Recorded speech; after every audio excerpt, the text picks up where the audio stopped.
கடற்புலி போராளி செலியன் அவர்களை அன்போடு அளிக்கின்றோம்.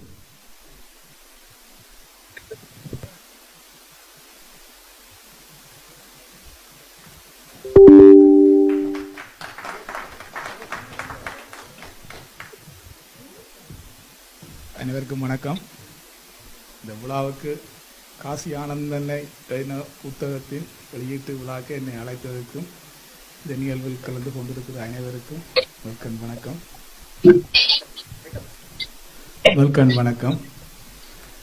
இன்று காசி ஆனந்தன் எங்களுடைய போராட்டம் நான் பயணித்த விடயங்கள் என்று பலர் இங்கு புத்தக வடிவிலே வடித்திருக்கின்றார்.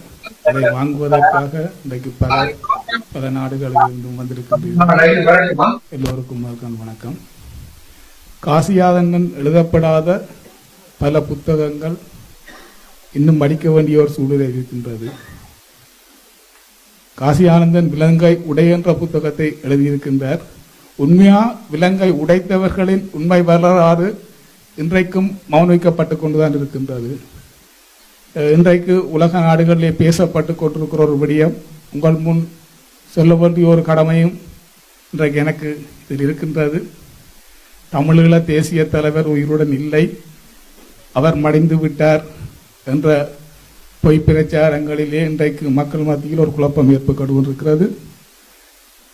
இறுதியாக நடந்த யுத்தத்திலே தலைவர் தளபதிகள் கொல்லப்பட்டு விட்டார். தலைவர் எடுத்த கொள்கையில் இருந்து என்றும் மாறுவதில்லை என்ற உண்மைகளும் என்று சொல்லி பொய்யான பிரச்சாரங்கள் நடைபெற்றுக் கொண்டிருக்கின்றது.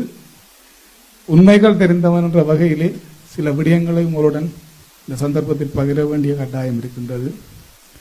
இறுதி தருணத்தில் தலைவருடன் பொட்டம்மான் உட்பட இன்னும் சில போராளிகள் வெளியேறினார்கள்.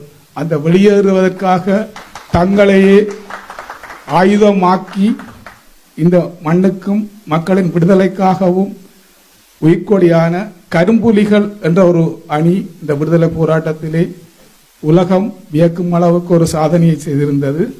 அதை இன்றைக்கு யாரும் உற்று நோக்கி பார்ப்பதும் இல்லை, அவர்களின் வீர வரலாறுகளை கதைப்பதும் இல்லை. இன்றைக்கு தலைவரை வெளியேற்றிய முக்கிய பங்கு வகித்தவர்கள் கரும்புலிகள். இன்றைக்கு அவர்களின் தியாகங்கள் வெளிக்கொணரப்பட இருக்கின்றது. தலைவரின் பாதுகாப்பு அணியில் இருந்தது என்று சொல்லி பொய் பிரச்சாரங்களை செய்பவர்கள் இன்றைக்கு அந்த கரும்புலிகளின் தியாகங்களையும் அதில் தலைவரை காப்பாற்றுவதற்காக தங்கள் உயிர்களை தியாகம் செய்த மாவீரர்களையும் இன்னும் நினைவு கூறப்படாமல் இருக்கின்றார்கள். தலைவர் இந்த மாவீரன் நாளின் போது உங்கள் முன் தோன்றி உரையாற்றுவார், எதிர்பார்த்து காத்திருங்கள். அதேபோல் தலைவரின் நிழலாக செயல்பட்டு கொண்டிருப்பவர் புலனாய்வு துறையின் தந்தையாக இன்றைக்கு உலகம் வியக்கும் அளவுக்கு ஒரு புலனாய்வு துறையை கட்டியமைத்த பொட்டம்மான் அவர்கள் இன்றைக்கும் தலைவரின் நிழலாக செயல்பட்டு கொண்டிருக்கின்றார். நிச்சயமாக அவருடன் அணி உலக நாடுகள் எங்கும் பரந்து விரிந்து செயல்பட துவங்கி இருக்கின்றது. நிச்சயமாக உங்களிலும் சிலர் அவருடைய அணியில் முகவராக வேலை செய்வதாக கூட இருக்கலாம். நிச்சயமாக இந்த 2024 மாவீரர் நாளில் தலைவர் உரை நிகழ்த்தப்படும், எதிர்பார்த்து காத்திருங்கள். இன்னொரு முக்கிய விடயத்தை உங்களுக்கு சொல்ல வேண்டிய ஒரு காலகட்டாயத்தில் நான் இருக்கின்றேன். நான் சம்பந்தப்பட்ட விஷயம் என்றபடியால் உங்களுக்கு நான் பகிரலாம் நினைக்கின்றேன். சொல்லப்படுற விடயத்தில் தலைவர் முடிவெடுத்தால் மாறுவதில்லை என்றது நான் உங்களுக்கு சொல்கிறேன். தலைவரின் முடிவை தளபதிகளும் மாற்றி அமைத்திருந்திருக்கிறார்கள். ஆனந்தபுர சண்டை எல்லாருமே வரலாற்றினை சொல்லிக் கொண்டிருக்க ஆனந்தபுர சண்டையில் தலைவர் ஒரு முடிவை எடுத்து பொட்டம்மானுக்கும் சூசி அன்னைக்கும் அனுப்பியிருந்தார். அதே இடத்தில் நானும் சூசி அன்னையோடு நின்றுனான். அந்த சந்தர்ப்பத்தில் ஒரு குறுஞ்செய்தியில் வந்திருந்தது, தலைவர் கைத்துப்பாக்கியால் சுடும் தூரத்துக்கு எதிரி வந்து விட்டான். தலைவர் ஆனந்தபுரத்தை விட்டு தான் வெளியேறவில்லை, பொட்டம்மானை அடுத்த கட்ட போராட்டத்தை கொண்டு நடத்தும்படி. அந்த சந்தர்ப்பத்தில் பொட்டம்மான், ஜேமண்ணை, சூசி அன்னை இன்னும் பல தளபதிமார்கள் இறுதி கட்டத்திற்காக வலிந்த தாக்குதலை செய்வதற்காக பயிற்சியை பார்ப்பதற்கு வந்திருந்தார்கள். மாத்தளன் என்ற பிரதேசத்தில் முள்ளிவாய்க்காலில் இருந்து கடல் வழியாக வந்து ஒத்திகை பார்ப்பதற்காக வந்திருந்த டைம் தான் இந்த செய்தி அவர்களுக்கு வந்திருந்தது.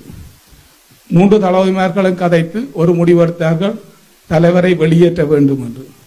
அந்த சந்தர்ப்பத்தில் பொட்டம்மான் சூசி அன்னைக்கு பணித்திருந்தார். அன்னையை கூட்டி வருவதற்கு செல்லும்படி. அன்னையை கூட்டி வருவதற்காக பச்சைப்புல்பு என்ற பிரதேசத்தில் ரட்ரமாசரின் தலைமையில் ஒரு அணி காத்து கொண்டிருந்தது. அந்த அணியிடம் வந்து சூசியனையை கொண்டு இறக்கி விட்டேன். அவர்களிடம் கதைத்து நான் வெளியேறும் போது சூசியனை எனக்கு சொன்ன வசனம், அடுத்த நாள் 10 மணிக்கு வந்து நான் உங்களுக்கு தகவல் சொன்னால், தலைவருடன் நான் வந்து விட்டேன், 10 மணிக்கு வந்து நான் தகவல் சொல்லவில்லை என்றால் பொட்டம்மான் என்ன முடிவு எடுக்கிறாரோ அதை கேட்டு வழிநடத்தும்படி சொல்லியிருந்தார்.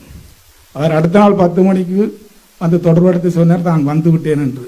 ஆனால் தலைவர் பெறாமல் போனால் அடுத்த தாக்குதலை செய்வதற்காக பொட்டம்மான் ஜேமண்ணை மாத்தளனில் இருந்து பொக்கடை வரைக்குமான தூரத்தில் நடந்து சென்று அடுத்த தாக்குதலை எப்படி வழிநடத்த வேண்டும், எப்படியான நிலைகளை மேற்கொள்ள வேண்டும், அதற்கு என்ன ஆயுதங்கள் பயன்படுத்த வேண்டும் என்ற முழு நிலவரங்களையும் தாங்களே நேரடியாக சென்று நடந்து சென்று ஒவ்வொரு கள நிலவரங்களையும் சூழ்நிலைக்கேற்ற மாதிரி வடிவமைத்து கடல் புலிகளிடம் இருக்கும் கிணறு ஆயுதங்களை எந்தெந்த இடங்களை போட்டு பயன்படுத்தலாம் என்ற விடயங்களை நேரடியாக சென்று பார்த்தவர்கள்.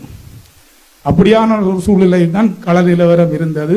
ஏன் இந்த விடயத்தை உங்களுக்கு சொல்லுகின்றேன் என்றால், இங்கு தலைவருடன் நின்றவர்கள் இறுதி யுத்தத்தில் நாங்கள் நின்று வந்தோம் என்று பலர் சொல்லும் கதைகளை கேட்டு நீங்கள் குழம்பிய காரணத்தினால் தலைவர் எடுக்கும் முடிவை தளபதிகளும் இறுதி தருணங்களில் தலைவரின் ஆலோசனைக்கு அமைய முடிவை மாற்றித்தான் தலைவர் முள்ளிவாய்க்காலிருந்து வெளியேற மாட்டார் என்ற சந்தர்ப்பத்தில் தலைவரை வெளியேற்றினார்கள். இன்றைக்கும் தலைவருடன் வெளியேறும் போது நேர்முன் பார்த்தவர்கள் இதே யூரோப்பு நாட்டில் இன்றைக்கும் உயிருடன் இருக்கின்றார்கள். அவர்கள் இன்று ஊடகங்களில் பொய்யான பிரச்சாரங்கள், பொய்யான வதந்திகள், குடும்பங்களின் படங்களை போட்டு பொய்யான கருத்துக்களை பகிர்வதால் உங்கள் முன் தோன்றுவதற்கு தயக்கமான சூழ்நிலை இருக்கின்றன. நான் அவர்களை நேரடியாக சந்தித்திருக்கின்றேன், நேரடியாக கருத்து பகிர்ந்திருக்கின்றேன். அதே சந்தர்ப்பத்தில் தலைவருடன் செல்லும் போது சீருடை மாற்றி பச்சை சீருடை அணிந்து செல்லும் போது அந்த களத்தில் வீரச்சாவு தலைவரை கடக்கும் போது வீரச்சாடைந்த ஜேஎம் விமல் என்ற போராளி இந்த பச்சை யூனிவத்துடன் இன்றைக்கு யூடியூப் தளத்தில் வரை வந்திருக்கிறார்கள். நீங்கள் பார்த்தீங்க என்றால் தெரியும், பலர் அதை பகிர்ந்திருக்கின்றார்கள். ஆனால் இன்றைக்கு வீரச்சாவண்டு கிளைமண்ணு பட்டவர்கள் கூட இன்றைக்கு உயிருடன் இருக்கின்றார்கள். இதே யூரோப்பியன் நாட்டில் இன்றைக்கும் உயிருடன் இருக்கின்றார்கள். காலம் வரும்போது அவர்கள் உங்கள் முன் தோன்றுவார்கள். 2024ஆம் ஆண்டு மாவீரன் நாளின் போது அன்னை நேரடியாக உங்கள் முன் நிச்சயமாக தோன்றுவார். அதுவரையும் காத்திருந்துங்கள். உங்களுக்கு இன்னும் சொல்லக்கூடிய உண்மை சம்பவங்கள் பல இருக்கின்றன. இந்த சூழ்நிலை அதற்கான சந்தர்ப்பம் இல்லாத காரணத்தினால் இத்துடன் இந்த உரையை நிறைவு செய்கின்றேன். புலிகளின் தாகம் தமிழர்களுக்காக.